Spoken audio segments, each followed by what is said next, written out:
Hello guys, ఇప్పుడు trend అవుతున్న story ఒకటి చెప్పనా. వ్యాపారిని ముంచేసిన వీధి కుక్క ₹1,00,000 నోట ఖర్చుకొని పారిపోయింది. అరెరే, దొంగలు డబ్బులు ఎత్తుకెళ్ళడం మనం చాలాసార్లు చూసాం. కానీ ఎప్పుడైనా కుక్క ₹1,00,000 క్యాష్ బ్యాగ్ ఎత్తుకెళ్ళడం చూసారా? ఉత్తరప్రదేశ్లో జరిగిన ఈ విచిత్రమైన ఘటన ఇప్పుడు సోషల్ మీడియాలో తెగ వైరల్ అవుతుంది. వివరాల్లోకి వెళ్తే, బిజ్నోర్ జిల్లాకు చెందిన ఒక వ్యాపారవేత్త బ్యాంకు నుంచి ₹1,00,000 విత్డ్రా చేశాడు. ఆ డబ్బును ఒక బ్యాగ్లో పెట్టుకొని తన బైక్పై వెళ్ళాడు.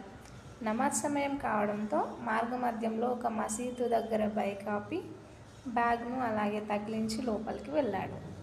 అదే సమయంలో తిరుగుతున్న ఒక వీధి శునకం కన్ను ఆ డబ్బుల సంచిపై పడింది. తినుబండారాలు అనుకుని ఆ బ్యాగ్ను నోట ఖర్చుకొని క్షణాల వ్యవధిలో పారిపోయింది. బయటకు వచ్చి చూసిన వ్యాపారవేత్తకు గుండె ఆగినంత పనైంది. వెంటనే పోలీసులను ఆశ్రయించగా వారు సీసీటీవీ ఫుటేజ్ ఆధారంగా కుక్కను వెతుకుతున్నారు. ఈ ఫన్నీ అండ్ షాకింగ్ స్టోరీపై మీ అభిప్రాయం ఏంటి? కామెంట్ చేయండి.